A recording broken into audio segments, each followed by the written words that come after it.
Cryptocurrency sebagai suatu kelas aset pada pasar keuangan masih berusia sangat muda.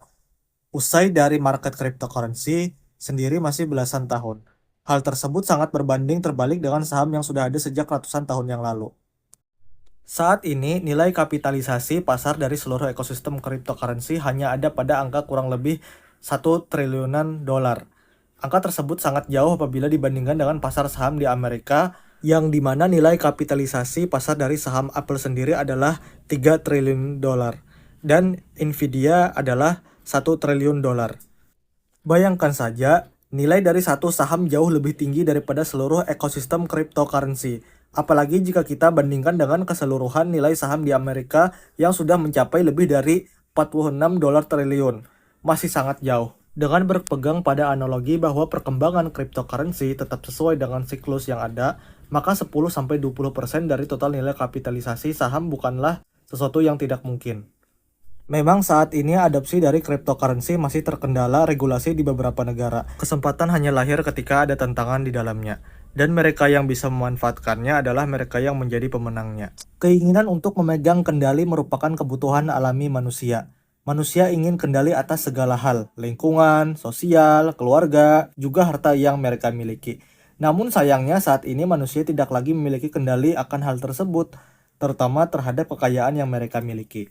Kenapa demikian? Kekayaan yang dimiliki oleh manusia yang diwujudkan ke dalam aset investasi, faktanya dikendalikan oleh kelompok tertentu untuk kepentingan tertentu.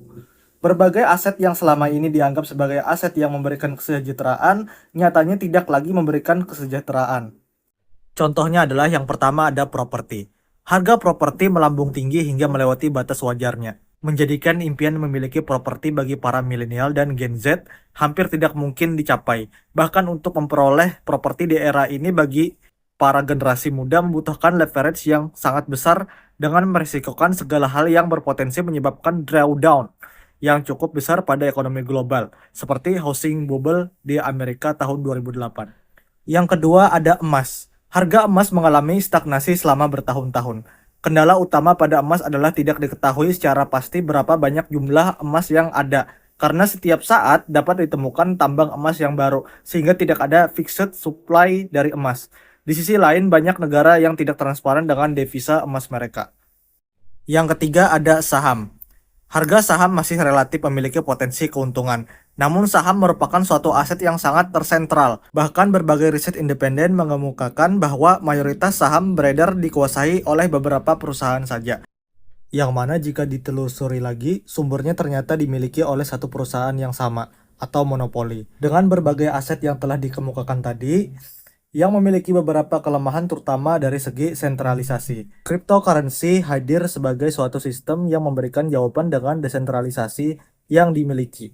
Dalam market cryptocurrency, aset atau investasi dilakukan dari komunitas, oleh komunitas, dan untuk komunitas. Hal ini sebenarnya mirip dengan apa yang dilakukan oleh masyarakat Mesopotamia pada tahun 6000 sebelum Masehi, yang melakukan pertukaran menggunakan komoditas uang skala besar menggunakan sistem kode-kode untuk memverifikasinya. Makanya masyarakat Mesopotamia dapat hidup dengan keadaan ekonomi yang kuat, karena sedikit sekali sistem sentralisasi yang terlibat dalam proses ekonomi mereka. Dukungan terhadap cryptocurrency sebagai suatu media tukar atau suatu wadah untuk melindungi kekayaan adalah suatu wujud kebebasan diri dari ikatan sistem tersentral.